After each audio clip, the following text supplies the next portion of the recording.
राजकुमार सौर्य मिट्टी का राजकुमार भाग 2। जहां पिछली कथा थमी थी वहीं से आरंभ होती है। रात के सन्नाटे में नदी के जल में सौर्य अपना प्रतिबिंब देख रहा था, पर वहां उसे अपना चेहरा नहीं दिख रहा था। जैसे किसी और की छवि उस जल में झिलमिला रही हो। वह घबराया नहीं, बल्कि शांत स्वर में बोला, यदि यह मेरा अतीत है तो मैं उसे स्वीकार करता हूँ, और यदि यह भविष्य है तो मैं उसे जानना चाहता हूँ। उसी क्षण एक तेज हवा चली और उसके सामने मिट्टी का एक छोटा सा दीप जल उठा, मानो स्वयं भूमि ने उसके संकल्प को स्वीकार कर लिया हो।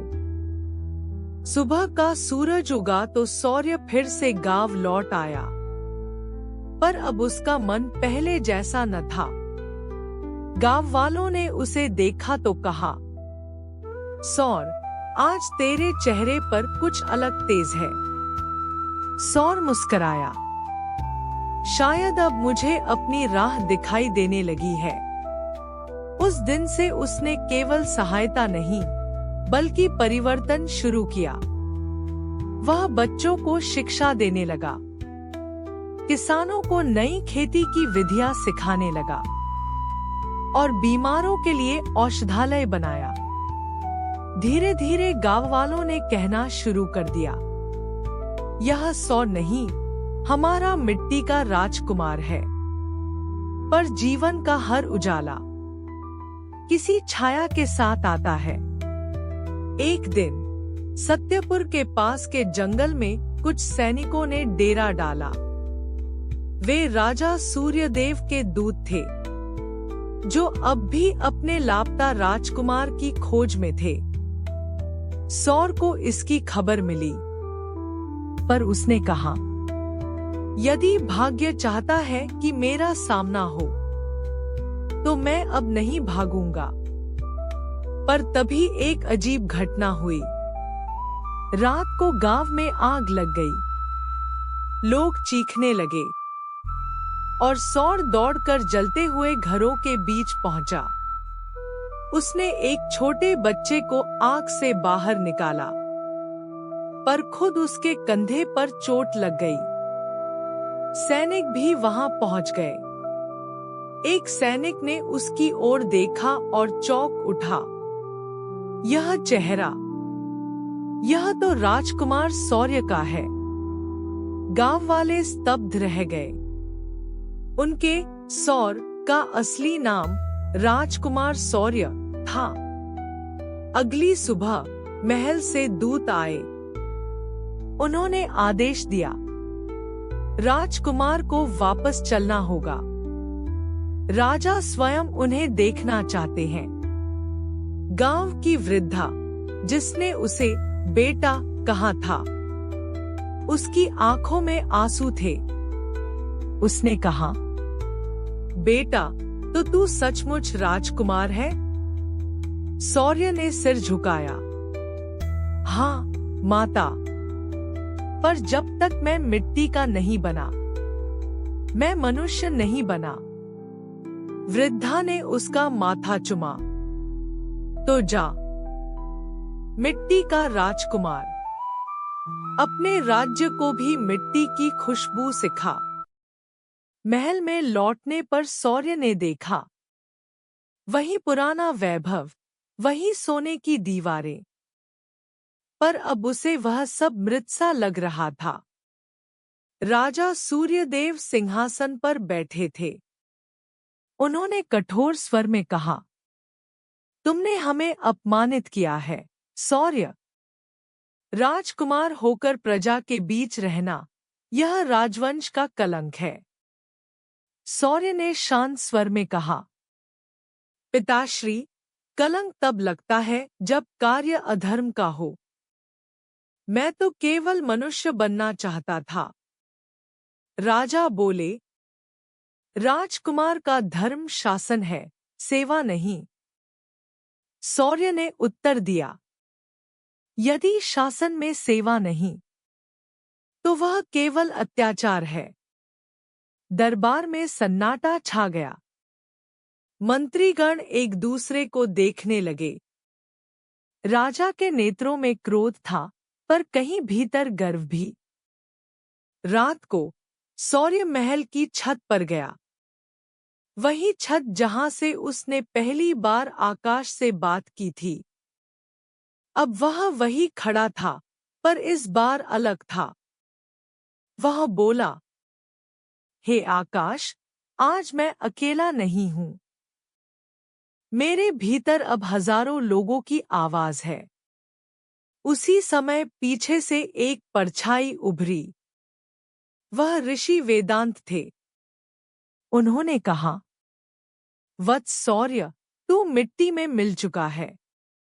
अब तू जानता है कि असली राज क्या होता है। सौर्य ने मुस्कुराकर कहा, हाँ गुरुदेव। राज वह नहीं जो ताज से चले। राज वह है जो हृदय से बहे। ऋषि बोले, फिर तैयार हो जा, अगली परीक्षा तेरे सामने है। राज्य केवल प्रजा से नहीं, सत्य से भी चलता है। सौर्य ने पूछा, सत्य? कौन सा सत्य, गुरुदेव? ऋषि ने गूढ़ स्वर में कहा, जिससे तू अनजान है और जो तेरा जन्म रहस्य है। सौर्य स्तब्ध रह गया। मेरा जन्म रहस्य? ऋषि बोले, हाँ सौर्य, तू जिस राजा का पुत्र कहलाता है, शायद वह तेरे रक्त का राजा नहीं। यह सुनकर सौर्य के पैरों तले जमीन खिसक गई। वह कुछ बोल न सका। ऋषि बोले, तेरे भीतर जो करुणा है, जो सत्य की ज्वाला है, वह तुझे तेरे मूल से मिली है। अब समय आ गया है जानने का, कौन था तेरा असली जनक। इतना कहकर वे चले गए। सौर्य सारी रात जागता रहा। उसके मन में एक ही प्रश्न गूंजता रहा, यदि मैं राजा का पुत्र नहीं, तो मैं कौन हूं? सुबह होते ही वह महल के पुराने भंडारगृह में गया, जहां राज्य के अभिलेख रखे थे।